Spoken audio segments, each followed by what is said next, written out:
Son 3 yılda altın hep yükseldi. Ve bu yükselmenin devam edeceğine tamamen halk inandı yani.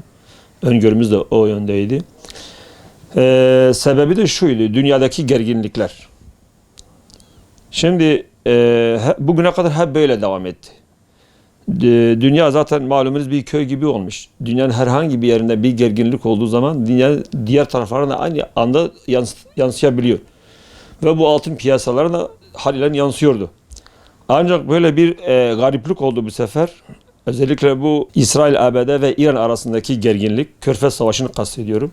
Bu altının daha da yükseleceğini yükselteceğini beklerken bir anda düştüğüne şahit olduk. Bu bir gariplik yarattı piyasalarda. Yani bugüne kadar gerginlikler altını yükseltirken bu sefer düşürdü. Daha sonra anladık ki bu savaşın bir farkı vardır. Bu savaşın bir petrol savaşı olduğunu, dünya piyasalarında enerji krizine yol açtığını öğrendik. Altının da bu yüzden düştüğünü öğrendik. Şimdi niye altın düştü böyle diyecek olursa biraz ayrıntısına girmek istiyorum. Mesela bu Körfez ülkeleri dünyanın en zengin ülkeleridir. Ve bunların gelirleri tamamen enerjiye dayalıdır. Bu enerji ihraç yolları kapanırken dünyadaki enerji sıkıntısına sebep oldu.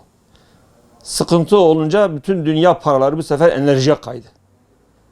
Bu Körfez ülkeleri ve başka birçok ülke, uzmanların dediklerine göre, başka enerji dışında mesela geliri olmayan ülkeleri kastediyorum. Bu sefer ellerindeki mevcut altın stoklarını eritmek zorunda kaldılar. Çünkü başka gelirleri yoktu. Şu an Körfez ülkelerinden bahsediyoruz. Bunların gelirleri ya enerjidir ya da turizmdir. Bu ikisinden de şu an mahrum durumdalar. Yani altının şu an düşüş sebebini biz buna bağlıyoruz. Ne zaman ki onun için bir gariplik oldu diyorum. Niye? Hep gerginliklerde altın yükseliyordu. Paralar hep altına kayıyordu. Güvenli liman görülüyordu. Ancak şimdi paraların enerjiye kaydığına şahit oluyoruz. Ve bu yüzden altının düştüğünü görüyoruz. Bu ne zamana kadar devam eder? Bu Körfez krizi sona erdikten sonra altının tekrar geçeceğine inanıyoruz. Öngörümüz bu yöndedir. Altın 8200'leri buldu. Külçe altını kastediyorum. En son dün 6000'in de altına düştüğüne şahit olduk bir ara. Böyle bir dalgalanmaya şahit oluyoruz. Vatandaşa tavsiyemiz elinde altını olan mecburu olmadığı sürece bozdurmamalarını tavsiye ediyorum. Altının bu krizden sonra yükseleceğine inanıyoruz. Bu dalgalanmalar biraz heyecana sebep oluyor. Kimisi daha da düşer korkusuyla bozdurabiliyor yani. Ama bizim tavsiyemiz bozdurmamaları yönünde olacak. Dediğim gibi biraz sabırlı olmak lazım.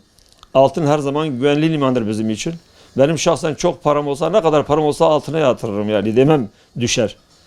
Yani bu düşüşün de dediğim gibi Körfez kriziyle ilgili olduğunu düşünüyoruz.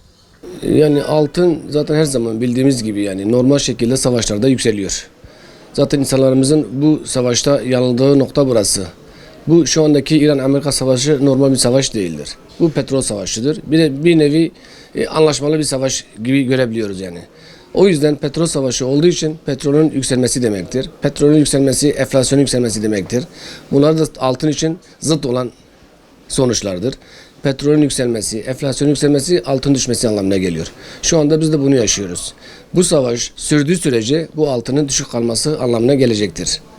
Yani altının yükselmesini bekliyorsak bu savaşın bitmesi lazım. Ki olacak da yani o şekilde yani. Şu an tam zıt bir sonuç ortadadır. Yani bu savaş birilerinin petrolünü yükseltiyor, birilerinin altını da düşürtüyor. Yani her iki ülkede şu anda faydalı çıkıyor. Zararlı çıkan diğer ülkelerdir, vatandaşlardır. Benim şahsi fikrim yani bu altın en fazla yani bir ay daha böyle devam eder.